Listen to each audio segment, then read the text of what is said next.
All right, we are live. Welcome. Thank you so much for being here with us today. Um, we are live with Gilad Rosenzweig, who's going to be talking to us about creating a plan and scaling that plan. We are so happy to have you here with us today. How are things in Israel? Pretty good, pretty good. It's very hot here. I'm in Tel Aviv and it's like 85% humidity and 85 degrees. Put that together, it's kind of stewy, but otherwise we're okay. That's awesome. So I'm going to hand it over to you. If you want to start with an intro and take it away for us.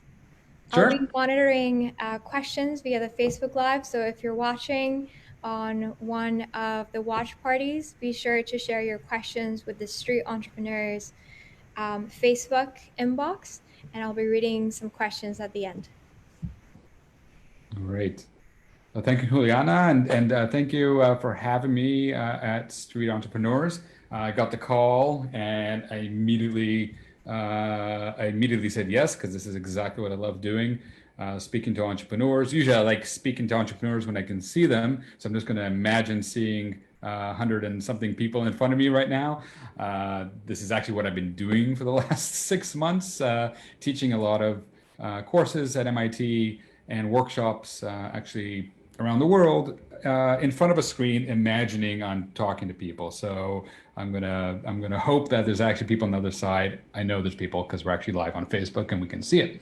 So again, thanks for having me. My name is Gilad Rosenzweig. I am the executive director of the DesignX program at MIT.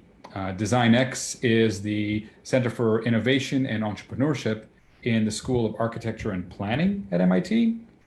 Uh, what we do, for the most part, we are an accelerator and we work with students and faculty and researchers who have really good ideas and who write amazing theses and who do research on interesting topics and then realize that, hey, they could turn this into a business and this could make impact in the world. This could have social impact, environmental impact, or just bring joy to people. And we want to make sure that they actually bring this idea to action. So, like like like the words say, idea is sort of the first thing you have. Everybody has ideas. It's really easy. I have not met a person in the world who does not have an idea. And most ideas are actually good, believe it or not. It's just sometimes you have to communicate them to make sure that other people understand what you're talking about. But ideas should make it to the world. And I know you've been working on ideas out there. You've already been through a lot of work and different workshops together, or at least online. And you probably already have a problem well established and a solution at hand. Or you might know who your market is, and you know what value you provide in them. Sort of that business model canvas of ideas of a framework that basically shows what you're about, who you are, and what you're going to deliver to the world. And that's how we work at DesignX as well. That's how any accelerator basically will work. You start off with proving there's a need, a demand for your product or your service, showing or coming up with a really good solution, perhaps one that is unique or innovative or in a market that doesn't yet have your solution, showing how you're going to provide value for the customer or the client, and creating a business model that shows it's actually going to make money. Because if you have a great idea but there's no funding behind it, or nobody's going to pay for your product, it won't succeed as well, even though you really wanted to. And then you communicate that idea to others, and you start to build it. And that's where the action plan comes into play. What we do at DesignX, I'm actually going to switch over now to a share screen. So I might appear as a little tiny bubble in yours. I'm not sure how it works on Facebook. If you'll still see me, but I'm going to be probably minuscule. But you just have to listen to me anyways and see what I'm presenting. So I'm now shared screen. Juliana, can you give me a thumbs up? It's working, just to make sure. Awesome. Cool. So we are going to cover uh, a workshop that we call action planning, and this is part of the scale phase of the curriculum that we use at DesignX at MIT. And so I'm kind of, I'm presenting one of the last things we do, but even though it's something that you generally use towards the end of creating your venture or designing your venture, and then you're creating it for years to come, don't worry, you could actually use an action plan quite early on as well. There's no really rule for any one of our modules or workshops when exactly it has to happen. In fact, I was just speaking to one of my students today about her work, her venture, and she's still really in the research stage and kind of working out the solution. And we actually used the action plan because she needed to be able to plot her next 6 months. She needed to plot her next 6 months of development in order to build her venture. So even though we weren't talking about the action plan for scaling and getting, going to new cities and getting more customers, we still were able to use this plan. So no matter what stage of development you are as an entrepreneur and with your venture, this will apply no matter what. Sometimes I'll mention things that might sound too far in the future. Don't worry about it. You'll probably be there very soon. But again, you can kind of apply this at different periods of your venture. Now, I'll make the next slide appear. Okay. So this first, I'm just going to give you a brief overview of what we do at MIT. We have 4 stages to our venture design workshops. We call it design workshops. We are designers. We're in the School of Architecture and Planning, so we actually think of designing a venture, not just building one. Really, from a business point of view, we see this as really a creation, and so we call it venture design. And what we do is we start off with the first stage, which is understanding who is who is the client, what is their need, understanding where you fit in as well. So it's not just understanding your client, but understanding yourself. And we have a module called stakeholder mapping, which is to understand everybody who's going to be touched by, affected, or who might affect your venture. Our next stage is solve, which, like it sounds, that's where you actually you come up with your idea, you develop a prototype, you work out a user journey of how people will engage with your product or your service, and you also develop a mission. Okay, this is what I want to do. It's a mission. You might have already done this at another point. A mission statement is really kind of like an action plan. It's very brief. It just says, we want to reduce. You might have a mission of reducing the amount of children in poverty by 10%, right? So you've set your mission. That's not how you're going to do it, but at least you know what you want to achieve as a goal for your business. Or your mission is to provide a better fashion for men aged 20 to 30, right? You can come up with something that you're working towards. The action plan is to implement that, to take that really into the business. That's just the connection I wanted to make there. Our next phase is envision, where you really build the business model, the nuts and bolts of how you're going to make money, where you're going to generate revenue, who you need on board, and you set your own founders' values as well. How do you want to work as a company? I know that one of the Juliana, you were just telling me one of the previous speakers spoke about how they had to go through really tough times in a business and how they then applied themselves to their next business to make sure that their employees were taken care of, etc. That's a value, and that's something we look at in Envision. And then finally, scale, and I'm going to get to the point now, what we're doing today. In scale, it's kind of taking all of the above 3, understanding everything that you've already done, and and setting your goals for the next X amount of time. And we're going to get really into the details there. So we have something called the action plan. We talk about the financials and fundraising as well, and of course how to communicate your message. But the action plan is what we're going to look at right now. So these are the 4 stages, and today we're going to take your venture and plan a course of action to achieve goals within a set amount of time and with a set or let's say a finite set of resources.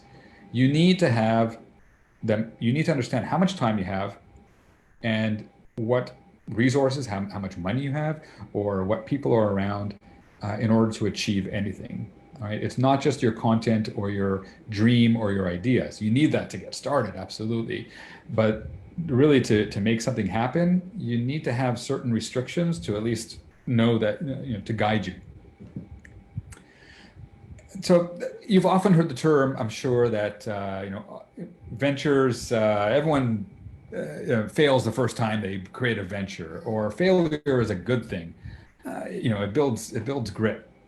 Okay, I guess people say that, and there's some truth to it. I have failed in certain things, and it's made me a better person. But you don't have to. You don't start off saying, "I'm going to fail this first time, and then it's going to be great." You actually do want to succeed, and to succeed, you need to have a plan, and you need to be disciplined. Yes, you have to have that vision, but you really have to have the action, a strategy, and clear goals to really make something happen. Now, one thing I just want to touch on before we look at the action plan itself is your role as the entrepreneur. If you're an entrepreneur, you're a leader. Now, you might be by yourself at the moment. You might be a team of 1. So at that point, you're leading yourself, right? You're giving yourself you're setting yourself with goals, and perhaps you have a to-do list. I have a running to-do list on my computer that I'm just constantly updating and adding, but that really keeps me quite disciplined, and it keeps me on task. And I set to-do lists with priorities. Okay, this is important for today, tomorrow, or a year from now, and I make sure that I follow that. I'm also in a position where I do lead others. I have a team, and I need to make sure that I'm engaging them. I need to touch base with them, give them feedback so they know that they're on track, because they're looking up to you. If you're a leader, then you have to make sure that they always have something to work on and something to work toward. It's not good to have just tasks without knowing where these tasks fall in place. They have to know what the overall plan is. Right? Leading the company is really just about leading a lot of other people. Let's say you need to set a culture. You need to, the last thing there is actually enjoy the journey. You have to make it enjoyable for yourself and for the whole team.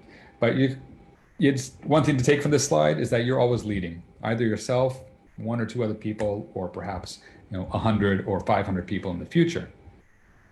So a leader needs to have the goals and the actions always laid out, and you need to have this set for a good amount of time.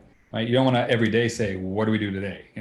What bad thing might happen today that we have to look out for, or how many customers do we want to get today? You can't plan that way. Right? No business operates, no store operates, that way.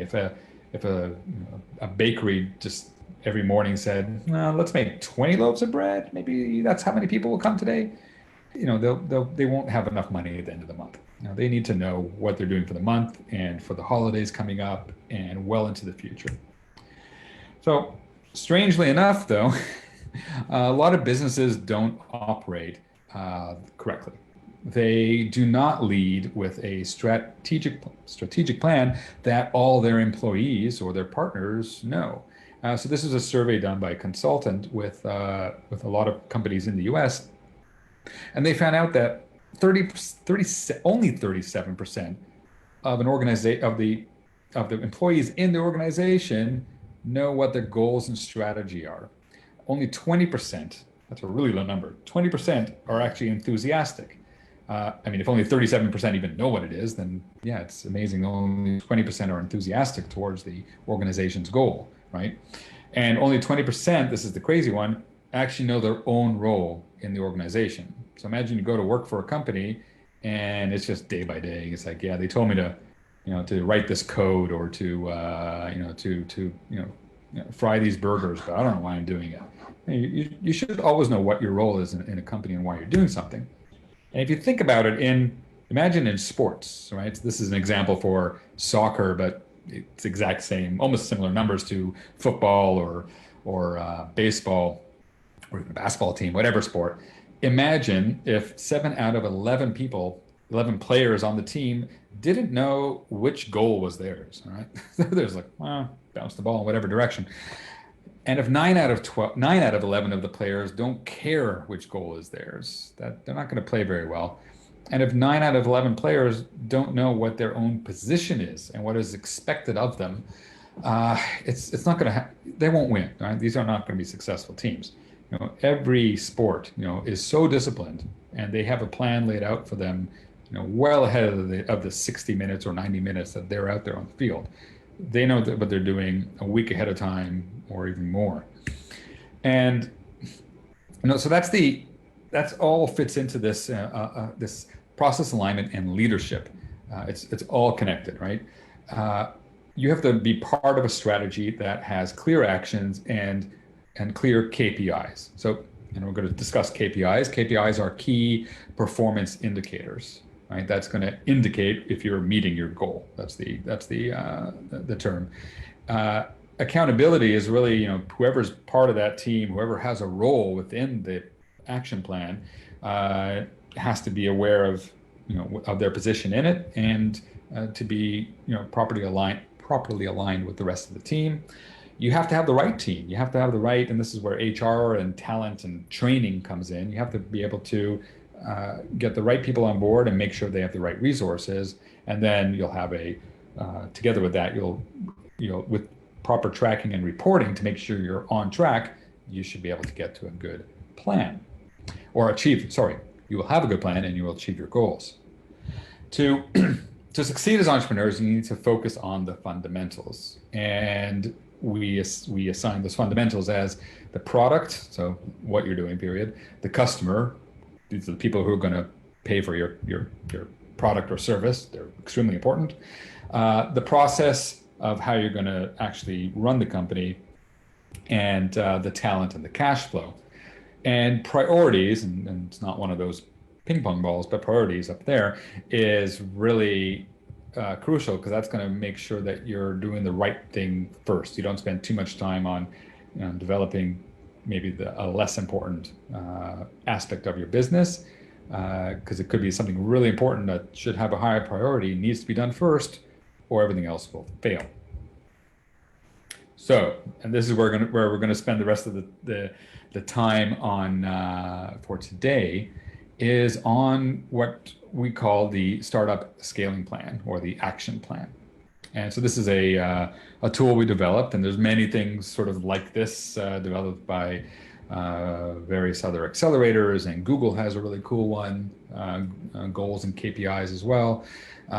Basically, it's based on, I'm going to go through every single one of these things sort of more zoomed in. So if you can't see it well, don't worry. It's going to be zoomed in about a minute. The main thing that that you have to start off with is identifying the time frame, for what you want to achieve. So you could, and using the example from the beginning, when I spoke about one of my students who is not yet, she doesn't have a business model, she doesn't have a team yet, but we actually had to go and do this because we had to set some goals for her to get to the next 6 months. So what she needed to do, or what you need to do, is first of all decide, okay, what's this time frame that I'm sort of looking at? And that can be affected by perhaps when can you get started? Are you ready to go right now, or are you actually only going to get started in 4 months when you finish a course, or when you're ready perhaps to spend more time on your venture? For most people, I think it is right now. So you can probably set a plan from today, but you can set a plan. You can do this multiple times. I mean, you don't want to change it in the middle, but this is something companies do this sometimes they do it for 3 months, for 6 months, for 9 months. Companies like Google, like Microsoft. So a small startup of one person, and then a multinational company with 300,000 employees uses the same strategy, believe it or not. You need to know the time frame and the goals that you're trying to achieve, and then we're going to talk about the rest of the items down below. So let me actually zoom in here. Well, let me talk about the agenda, which is what we're going to do here. Like I said, you select that time frame. I give examples here of 6, 12, or 18 months. Think about it in months, right? That's sort of a chunk of time that you're going to be that you can achieve something. You don't want to make it 5 days. To achieve something in 5 days, that's great. That's a good goal, but that's what we call a sprint. That's like, what can I do quickly in 5 days? It's not enough time to really, develop code or start, making 50 versions of your product, or perhaps if you're doing something that involves a kiln that you have to put into the oven for days or weeks at a time. What we're talking about is something that's scalable in the time frame of months, but it's also not years, right? If you're thinking about a 5-year plan, that's too far, right? You can't yet think 5 years into the future until you are a large company. You need to think, and sometimes you might hear people saying, "What's your 5-year plan?" If somebody asked me that, I have no idea what my 5-year plan is. With COVID, I'm like, I don't know what my 1-year plan is at the moment. But I'm in general, I like to think a few years. But when I'm developing something brand new, a few years is already a long time, so I need to chunk that down into months. That's my long explanation why you should talk about a time frame of months: 6 months, 9 months, 12 months, or more. You then need to identify the goals and the actions. All this I'm going to get into in details of what you want to achieve, and I'll talk about what are possible goals, and then the actions to achieve those goals. The next two things down are the talent that you need. Talent means people you're going to hire, or people who might work for you or intern for you. People, right? So it's the people who you're going to need to do things to make your company succeed, right? And then the investments. So investments, yes, I'm not talking about other people investing in you. That's the next thing we talk about, number 4 here.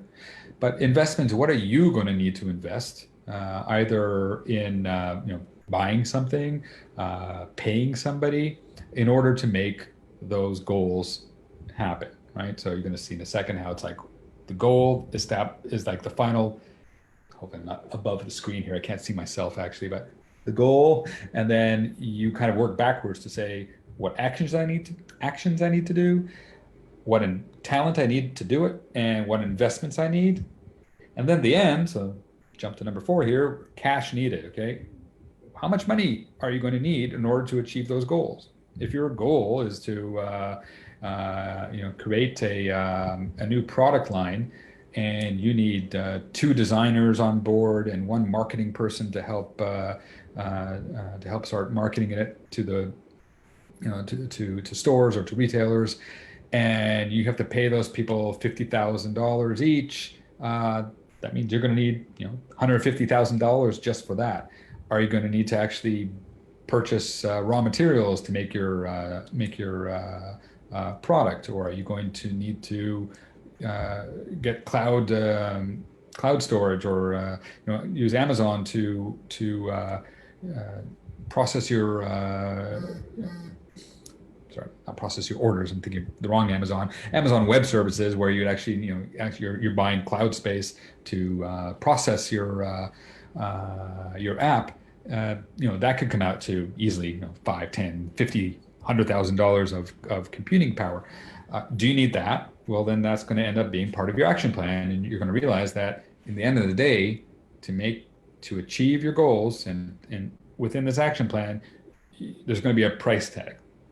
And then you're going to say, okay, well, that's how much money I'm going to need, and this is how much money I have. This is how much money I'm missing, right? And that missing money can come from several places. Maybe it's coming straight from revenue. You're already selling something and self-funding. Maybe you have some money already saved up to get started. Maybe somebody wants to already invest in you. Perhaps you're getting a grant. Maybe you need $10,000 and you can get a bank loan for that. There's different ways, of course, in getting money. Those are some of them. But you have to know how much you need.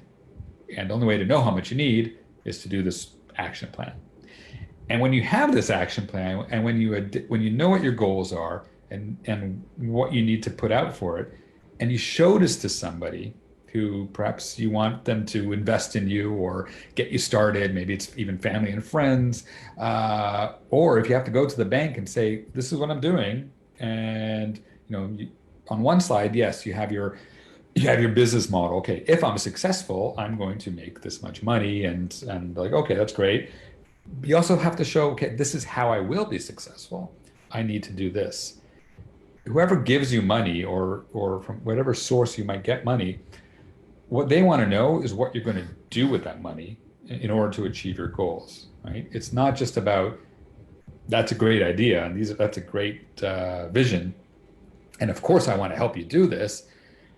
I want to see, okay, what's your plan? And if you're able to show this plan, if you're able to assemble this, I'll show you the graph in a second, that's going to help you. So it's extremely important to have this material. All right, let's get going. Let's start filling this in. So the top, again, this is part of that bigger thing. So the first thing you do, you set your timeline, right? So literally with a date. So I'm not gonna do it now live because my computer would get upset with me, but you would put in, okay, from October, not October, I wish it was October, from August 17th, I think it is today, 2020, I want by 6 months from now, which would be February, right? February, January of 2021, that's my time period. I want to achieve certain goals. Okay. I'm sorry, I'm shaking the table. Okay, now what are those goals? A goal could be going to market, right? I want to start selling my software. I want to start selling my new watches, whatever. That's my goal. Now, the KPI is how you want to measure that goal. So let's say I want to start selling my product. By that date, I could also set a goal. I could set a KPI of I want to sell 500. Okay, so I'm saying I will meet my goal if I sell 500 of the new solar paneled watch. It's the only thing I could think of right off the bat that I'm creating. Okay, so that's my goal. That's my KPI. If by January of 2021 I sold 500 of my new product, I hit my goal. Right? Another goal could be maybe selling my product or service in new markets. Right? Perhaps you already providing your service. Use an example. I had somebody in an accelerator that I ran actually before MIT. I was running an accelerator in Roxbury in Boston, and called Smarter in the City. And there we had an entrepreneur who, on her own, she built this bit. She was an amazing entrepreneur. Nothing ever stopped her, and she never stopped working. And she was providing. It was called Beauty Link, and what she would do is connect people who needed haircuts, hairstyling with hairstylists who would come to their house or to their office or to an event to do the hair there. The need she was filling was people who need their hair. It was mostly women, and she was actually focusing on women of color who needed their hair done, but didn't have the 3 hours to go to the salon and get it done there. She said, well, what if we just get the salon to come to people? And there's actually other people doing this. There's a few companies out there, but they were not focusing on her market. They were focusing on more. I guess one was in New York and one was in LA, they're focusing on, and I'll be frank with the way they actually framed it. They said we service up to 96th Street. So in Manhattan, up to 96th Street means not going up to Harlem, not going up to East Harlem. They were thinking, well, we're going to go for white women. Right? That's what they thought. And she said, well, wait a minute. And actually, there's a great market north of 96th Street, and this is sort of a metaphor, meaning women from communities of color actually spend a lot more on hair. This is her market research, and she said, okay, this is what I'm going to focus on. Anyhow, she started this in Boston. Okay, she was in Boston, so it made perfect sense. You start where you're located because you can access the people, you know the community, and she started there. She quickly realized that, well, it worked. She had amazing success very quickly. She then saw, and she set a goal to expand the markets, right? So she said, I'm going to get to within, I think she did this in 6 months because she was so fast, four new markets, right? So her goal was expand her market. And how many? 4 new markets. So that was her goal. Another goal could actually be raising money, right? So I've seen many people saying, okay, it's kind of funny because raising money is what you need at the end to, kind of service the goals. But they said, we want to be able to raise a round of money, and they set that as a goal. We need to raise at least $1 million. Another goal that I've seen is a nonprofit who wanted to raise grants, right? Because that's basically a nonprofit will raise grants in order to fund their service. So they set that as a goal, and they said we want to get at least $500,000 in grants. So a KPI could be a number of items sold, it could be a number of markets, it could be a price tag, it could be a number, a monetary figure as well. But there's many types of goals. Those are some examples. You might also want to just have your prototype out. That could be a goal. That's actually one of the first goals you should have is, okay, just proof of concept. That's my goal. And then you start going down the list to service that goal. So let's go down there. Normally, I'm sure there'd be questions coming up already, but as I finish, I might go back. So just write down your question, and I hope I'm going to be able to. I'm hoping I'm addressing this, and I'm spending enough time on each one, and then ask me questions. You set your goals, you set your KPIs, you then have the action that you need to do, and we call them action priorities. You actually do list this in order. You might not list them in order at the start of a priority, but you should prioritize what you need to do first.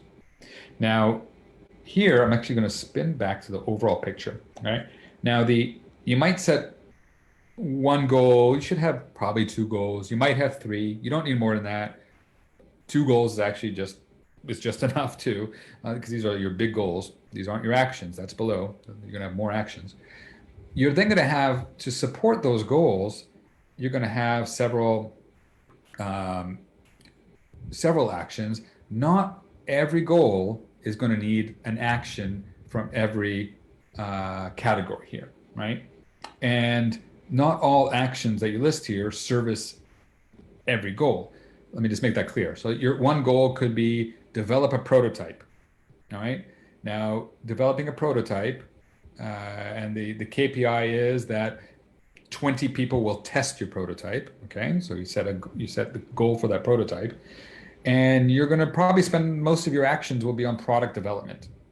A prototype does not mean you're going to need to do any customer acquisition work. So that's only going to appear here. And I'll mention what systems and processes and networks and partnerships are in a minute, but that may or may not support that goal. And then another goal could be, well, I also want to achieve that prototype, but I also want to start selling my product. And my KPI is sell at least 100 units of whatever my product is. Well, that for sure, you're going to need some customer acquisition actions because you need the customers. And then you might have some of these as well. But just want to make it clear that getting something in your customer acquisition category might be for one goal and not for the other goal. And Same thing, product development might achieve one goal. You probably need product development for selling your product too, because you're going to go beyond a prototype. But it's all together, everything in this list and the list below support aggregately all of the goals up there. So that's just my explanation of that. Get back to the actions. So in the actions, the first list is the actual product development. So product development could be, develop an Android, the Android version of my app, okay? Or create a website, or make develop the design of my new cutlery set, right? It could be hardware, it could be software, it could be a product, it could be a service too, right? And you list those under product development. And you want to be specific. So let's say you are making an Android version of your app, and then also an iOS version of your app for Apple. List it separately. Don't just say develop my app, because you might need different people to develop each, right? I was part of a startup where we had one person who did the Android, and we needed somebody else to do the iOS, right? It happened to be two different people. So you want to make sure you're specific here. And you also, sticking to the Android and iOS examples of apps, you might decide, well, more people will use an Android app, therefore I'm going to develop that first, and then eventually I'll do an iOS. Or your market might be more iPhone savvy, and you might have to do that first. So you got to think always, okay, what's more important, what's my higher priority in order to get to my goals, and it comes down to that level of granularity. I think I said it right. Next category, so you can have up to 5 action items. You don't need to have all 5. It's not like you have to fit in. You decide. I mean, how many items you need to have, right? You also want to think about who is the owner, meaning who owns that task. Who owns that task at the level of making sure it's done, not who actually does it. Because you might hire somebody to do that development, but you'll have the CTO, the Chief Technology Officer, in charge to make sure that it's actually achieved. Or you're going to have the person, if you're doing developing a new you're developing something in a new food item, and you're selling the food, and you're developing that new amazing cupcake recipe. I love cupcakes. Somebody will be in charge of developing this new recipe using sourdough cupcakes. Somebody must have thought of that. If not, that's the new business to work on. Sourdough bagels are amazing, so sourdough cupcakes should work too. Customer acquisition. All right. So customer acquisition is, these are the people, these are your salespeople, your marketing people, who will get your customers. Right? Nobody's going to know about what you're doing unless you get out to them. Now, you might do this through social media. So customer acquisition could involve your person who's out there doing the social media management, and who's posting on Facebook and Instagram, or using TikTok or whatever to get out to your customers. That's going to be, again, these are the goal, what you need to do. I've jumped the gun here a little bit. Your talent about who achieves this is next. So customer acquisition, could very well be the, getting onto social media to sell, or, getting billboards up. I guess there's still billboards, so you might get a billboard, or it's about, you're going to have to go door to door to sell your product, or you're going to have to go and meet with companies to get them to buy your software. Whatever it is, you have to set what that action is. The systems and processes, that's not about the systems and processes of your product. That's about the systems and processes of your venture, of your company, right? So if you need, let's give an example, if you need to develop a product, and you need, in order to develop a piece of software, you're going to need to have, let's say, the software to develop that software, right? The software to develop an app. or the software to create the web page, right? So you could think about that. You might also need this would be actually going down the list. There's other systems and processes that appear more down below in the next one. So I'm going to wait on that one. Networks and partnerships. These are the other people that you're going to have to develop. You're going to have to speak to, bring in to perhaps develop your product or to get that will support the people on the left. And again, these are the actions, either the actual product or things you need to do. What types of networks and partnerships you need in order to achieve those actions. This will make more sense in a second as I go down. All right, so kind of remember these categories: product development, customer acquisition, systems and processes, and networks. It continues down here. Sorry, I don't have them listed up there. But what talent do you need to do the product development? Well, you need to, let's say, hire a coder, or you need to hire a baker, or maybe you'll be doing it yourself. And you can say, well, I'm going to do that, right? It's so early, I don't need to hire anybody. Maybe you'll get an intern over the summer to help you. Maybe you'll get a summer student. You can list them, and you can list them what level. Do you need somebody who's senior, who's junior? Same thing for customer acquisition. Do you need a sales team of 5 people going around trying to sell your product or service? List them here. Say who it is and how many of them. So this is a pretty simple one.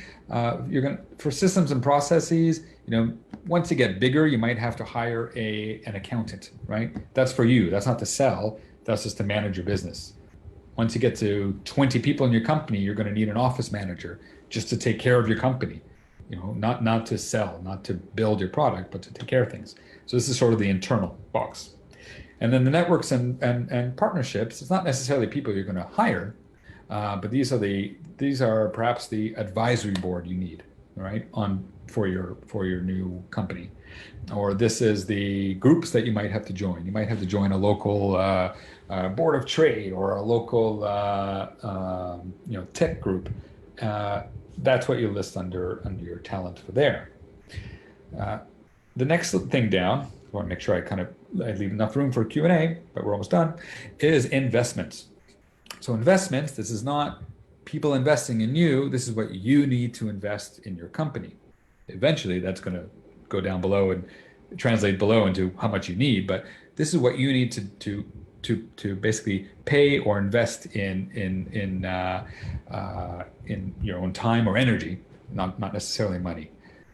Let's say you listed you need to hire a iOS developer, and it doesn't have to be hire, by the way. So it could be you have to hire that developer, or you outsource it. You pay $5,000 for one person to do something. So you've listed you need to hire and you need to outsource somebody to develop something, or you need to get an artist to design your logo. Right?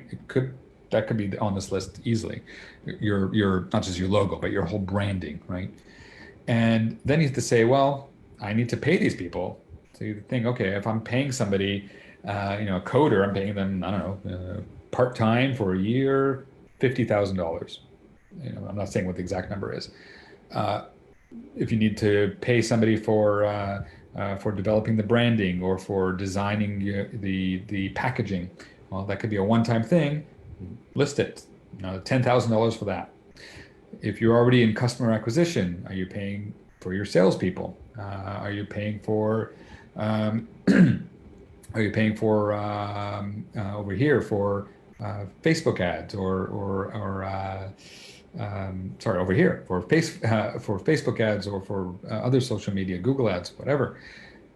Think about that. Over in systems and processes, did you have to get, looking back up there, did I need to start paying for AWS credits, right? This is for cloud computing to run your app, let's say, or your software. Do I have to invest in that? Do I have to buy a really expensive piece of software? Do I have to buy a laptop, right? Start thinking about, again, it could be hardware, could be software, could be machines. Start thinking about what I need to buy and how much money it's going to cost. And for networks and partnerships, do I have to, in order to sell a product in a certain location, do I have to be part of a certain group? Do I have to pay membership dues? Okay, well, I better take that into consideration. And so by the time you get to investments, you're going to see how much you're going to have to pay for the things up above. And then the end, you get to your what we call the ballpark cash flow. Right. So again, let's give you the whole thing together, right? You start off with your goals. You worked out what you need to actually do, the actual content of what you need to achieve, what you need to do to achieve your goals, who you need, and how many of those people you need in your own hires or people that you contract or outsource to. They're all talent, and the investments you need to make. Again, if you had to invest in getting something but you already have it, that's fine. But you list it and the price tag is zero because you already have a laptop or you already have a gigantic printing press, right? But you still might need to pay for operating it.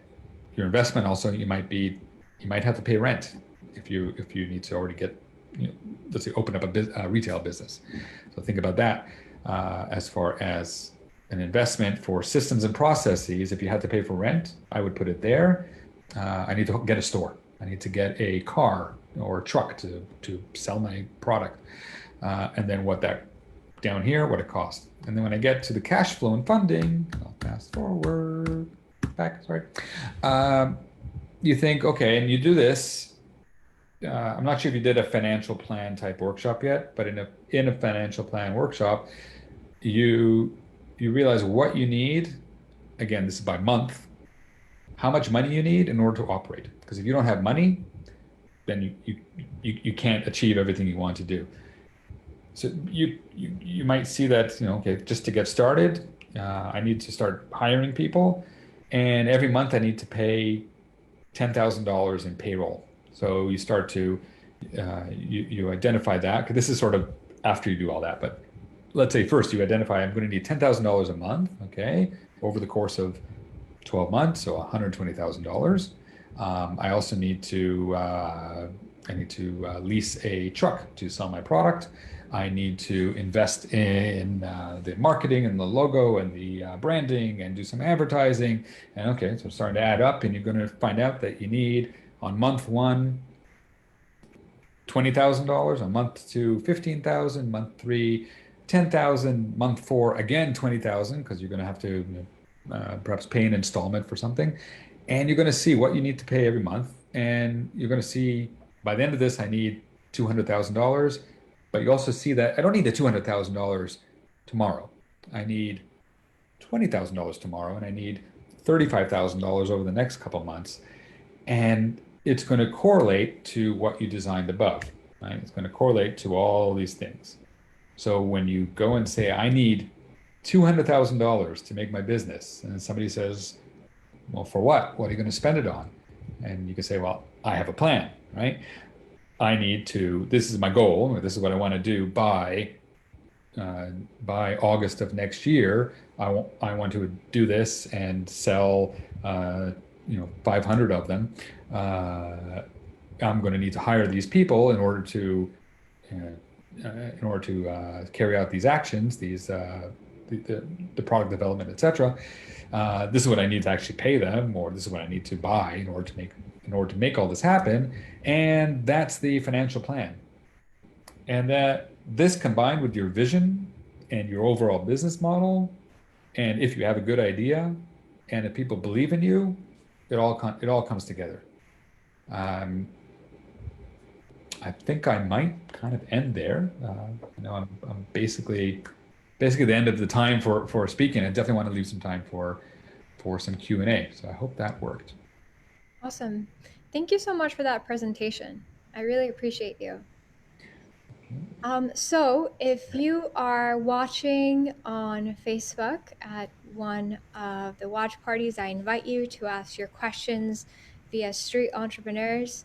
For some of you who might not be familiar with who we are, Street Entrepreneurs is a nonprofit based in Washington, D.C., and we care about people who are crazy because they see a world that does not exist and they have enough grit to bring that world to life. We look in particular for people who have firsthand experience with the problems they're solving. And we care about making brains like Gilad's accessible to as many people as possible. So we put on these workshops and we share them with as many people as we can so that um, anyone can have access to the knowledge they need or want to start a business. So we do have some questions, and I want to start from the top. So the how do you prove that there is a need or a demand for the solution you're building? Sure. So you prove this by doing market research. You prove this by talking to people and talking to enough people that that you're proving that there is a trend, there is a demand. If you ask one person if they if we need a new uh, I don't know new seat warmers for bikes, which would be good for Boston, by the way. Uh, and you ask one person, they're like, "Oh yeah, of course." And you ask two people, and they're like, "Okay." And then you ask 20 people. First of all, you have to be careful how you ask a question. So if you ask, do you think seat warmers for bikes are a good idea? And if you ask that in Boston, then pretty much everyone will say yes. Would you actually buy a seat warmer? That's a whole different thing. Like, nah. And then you might realize that it's a good idea, but nobody would actually buy it, or it might fail. That will, through talking to people, through asking open-ended questions, you might realize that there's a need. You then do the right amount of market research once you see that there's an initial need, um, and then you test it out, perhaps, and you'll see that there is a need or not, and you could really quickly find out that there isn't. You might also look at past precedent. Did 10 companies in the past try to make this product and they all failed? Don't find out why they failed. It's usually most companies fail because there's no need for what they're doing, right? Not because they're bad at their business. It means that they just didn't maybe do the right market research, and that's why they failed. But it's usually because there's not a need. So it's a great question. Talk to people, ask people. Uh, don't tell them exactly what you're doing always. Like, don't say, "I'm making this. Do you like it?"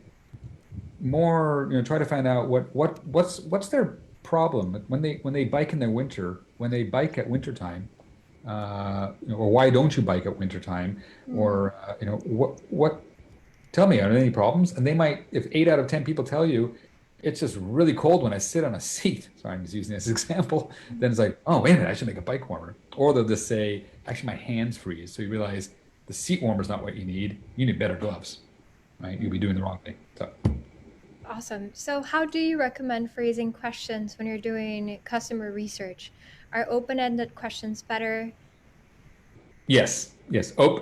Open-ended questions are always better. You want them to tell you what the problem is. You don't want to tell them what the problem is and have them just say yes. Right. The worst thing you can do is say, do you want to live longer? And they'll say yes. Great. I should make a pill to make you live longer. It's an answer you already know the answer to. You don't want to get the answer to the question that suits you. You want just to talk to people roughly about what you're envisioning, right? And you can maybe hint to what your idea is. Everybody has a solution. Everybody's imagines first, oh, I'm going to make this. Keep that a little bit hidden and talk to people more about what their problems are based on what you're designing, and then they'll start telling you. Can we try this, because I think this kind of exemplifies a little bit of what the next question is, which is what is the difference between venture design and business planning? And I can imagine that as a designer, you just think differently about problem solving than you would Yeah. business. Um, So, sorry. Go ahead.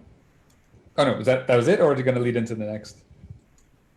So I was wanted to contextualize what you mentioned with one particular idea. So if I was an entrepreneur trying to build waterless toilets without any plumbing in the Sierra of Brazil, how might I do customer market research and customer insight acquisition Mhm. as a designer versus as a business? So, I mean, they overlap a lot. And the Yeah. first thing you want to find out is, well, how, what type of toilets are used now and how people you okay, we'll go with the toilet example. How people are going to you know, what's the main problem there? Is there a water shortage? Is there a care for, is there lack of plumbing? Is there, what are the, what's the context and what are the needs of people, first of all? Yeah. So people, people-centered design, right? Which is sort of design thinking, which, so the term design thinking, which I'm sure a lot of people have heard, was adopted by the business world as a way of solving problems, right? Design thinking came out of an architecture school, out of a design school, out of Stanford. And the whole point was you design, I'm an architect actually, when I design a house for somebody, when I used to do that, I don't do it anymore. Uh, I meet the people. We talk. We see, not just what they need. I don't just ask, okay, do you need two bedrooms? Do you need one bathroom? Do you cook? Do you need a kitchen? I try to get an idea of who they are. And so designing means understanding what people, what people like, what they're already doing, what they wear, what music they listen to. You have to be aware of much more than just a checklist of exact specific needs that are quantifiable, right? A lot of needs are emotional. In fact, our emotional needs are extremely important, and you have to understand those emotional needs. Sometimes business planning doesn't look at emotional needs. It looks more. It's not one or the other or putting anything down, but often business planning looks at, okay, there's a market here, there's not enough people filling that market, and if we do this, we can attain a certain percentage of it, and we'll just deliver into that market this product. Okay, so they go through the process of understanding a market, but maybe not of understanding the people's needs. So when I say design, I mean what society uh, uh, lacks, what will make things better, both aesthetically, but also functionally.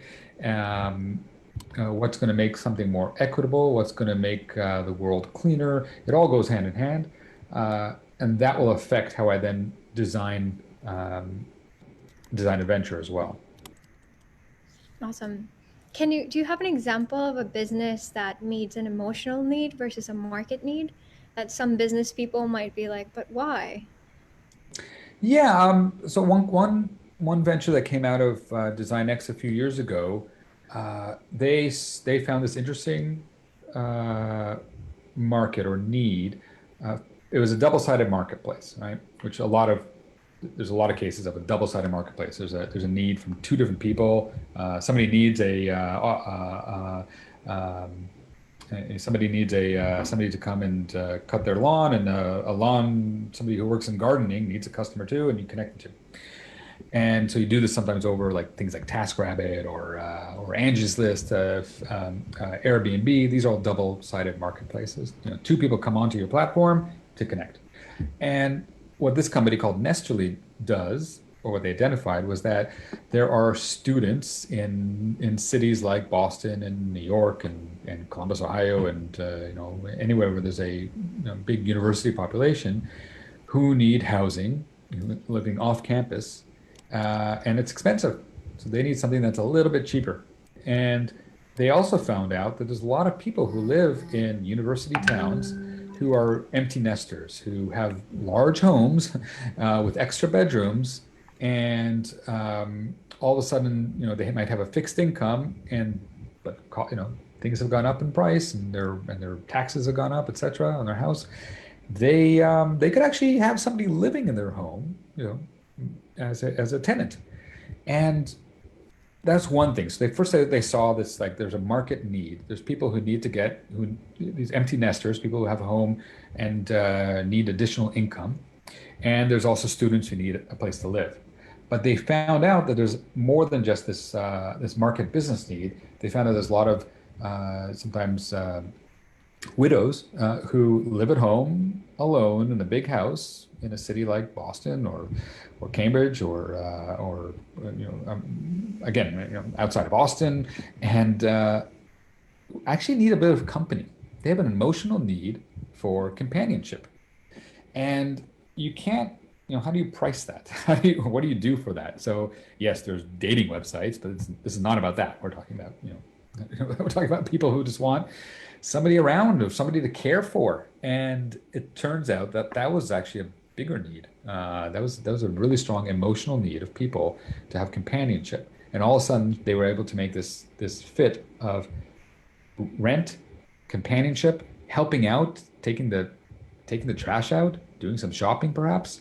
And then for the students, they were getting cheaper rent, and they also got all of a sudden perhaps another adult figure in their life to help out. So it's been quite a successful business. They've expanded already into 3 markets. Wow, that's pretty awesome. That's pretty awesome. Um, how how might you keep yourself from reflecting your own needs onto your customers? This is being asked by someone who's trying to develop a new kind of tongue cleaner. Tongue cleaner? Yep, a Okay, tongue. I'm with you. So they often you would think of a need because you have it. Perfectly normal, right? In fact, some of the best businesses are started based on your own need because you personally experience it. You just have to make sure that other people do experience it. That actually sounds like a business. I need it too. We all need to clean our tongues. I mean, there's not one person who probably doesn't, right? And the current way of cleaning a tongue is, probably with the toothbrush, whatever. And so, yes, you have it. All you have to do is start finding out, what do other people care enough about the cleanliness of their tongue? And there's a good way of finding out. It's you can do certain surveys. You can definitely do some research about this. You can again you can ask people about it's about oral hygiene, and you can talk about you can even start up a conversation not by saying I'm developing a new product to help clean tongues, but you can talk about I'm working on a new business in oral hygiene, and I'm just trying to see what are the needs that are currently not being you don't find a product for when you're taking care of your mouth in between visits. First of all, you want to get the right people. So you find the people who do care about oral hygiene, who do maybe see a dentist regularly. You want to start off with the best possible market, not necessarily definitely not the entire market of the world, and also not a harder market. So people who never go to the dentist and don't care, they probably might not be the first people to use your product. But people who go to the dentist every 6 months, people who floss their teeth, and then you realize, the more you talk to them, it's like, is bad breath an issue? Is something? And they're like, yeah, no matter what, they'll tell you, yeah, I just use those mints all the time. And then they say, well, if there was something that actually do something more, more intense and keep you fresh longer, that'd be great. Would that be great? Is that something you'd be interested in? And they're like, yeah, I hate always having gum in my mouth, but I have really bad breath and I'm looking for something. And that helps. But you have to talk 50 people, and you start to see that there is this need. And then you start to talk to more people as you develop it. Hmm. Awesome. Okay, so we also have another question. How often should you revisit your KPIs? Oh, you let's say you make a KPI, you make a 6 month KPI, and you realize, first of all, you should visit it at the end of the six months. That's your goal. So you might not, if you want to sell 100 gadgets, by 6 months from now, and you realize, how many I say 100, and you realize that after 5 months you sold 80. Well, okay, you keep on going, and then you sold 88 or you sold 120. You measure yourself against your KPI. That's fine. And if you realize at month five before month 6 that you only sold 2, you start to say, "Oh my God, I'm not hitting this KPI." It doesn't mean you change your KPI to 2. Okay, don't do that.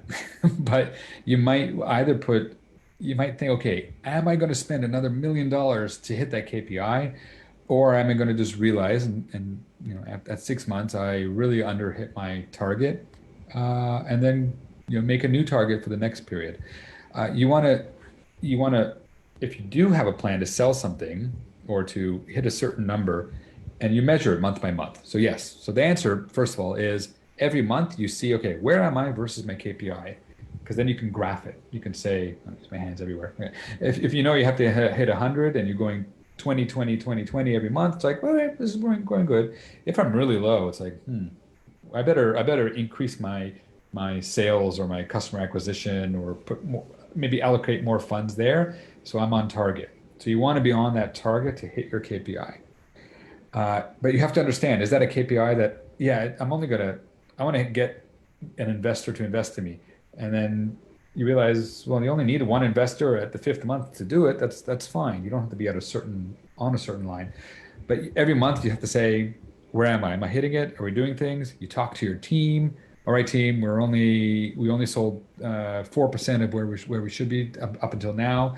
Let's focus on the market.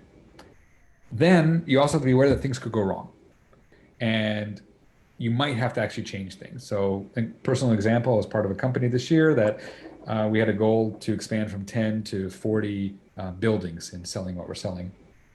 And this is kind of in the sharing economy, people touching things, taking things. COVID happened, right? In New York City.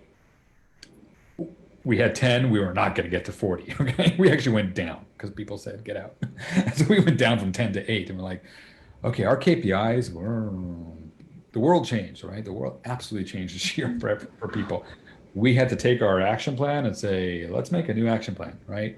If you realize there's a total disaster or things beyond your control, don't just stick to the original plan, right? We couldn't, or we'd be like, everything will be fine. No. So that's the answer. Graph where you are, chart it, measure it, and then be aware that if there's something out of your control, realign. Yeah. COVID is really changing the world, isn't it? All right. How do you think it's changing the entrepreneurship world?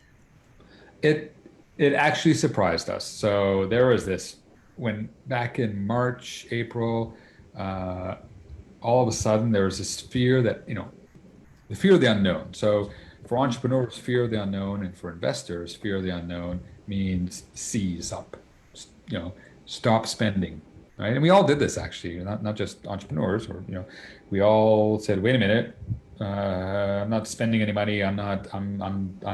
I have to be careful because we have no idea what's going to happen. We still don't know, but things changed after the first few months of this pandemic. And for investors and for entrepreneurs, it was okay. Unfortunately, people fired people, right? People put people on furlough. It's like, okay, we have to be careful. So let's get down to the minimum. And investors like, we're going to hold back a little bit. Um, and then all of a sudden it kind of got a bit better very quickly for entrepreneurs, and also investors already had the money, right? Investors usually are running a fund, and the fund is funded, right? They have a $10 million fund to invest in companies. The money's there. It's not like the money goes away. The money's on the stock market. It's in the bank, right? And they can still make those investments. It's up to them, right? It's a personal decision. It's not a oh my God, there's no money.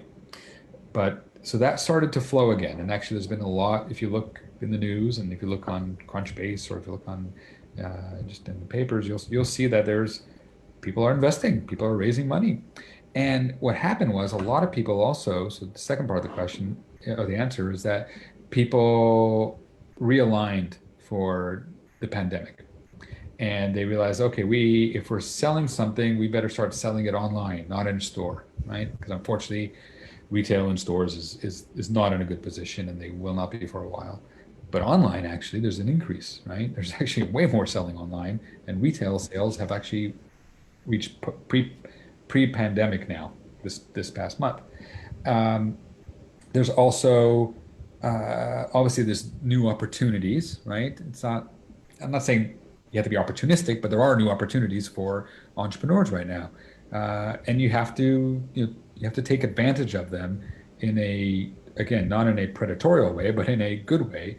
If you can offer something that is contactless or providing a new opportunity for people to make money now without working in person, that's a good thing. And you can work on that business. And there are plenty of businesses that are getting investment and that are making sales because they made a move to be online or to be delivery or to provide some sort of service uh, that is needed right now. There are a lot of needs that came out of COVID.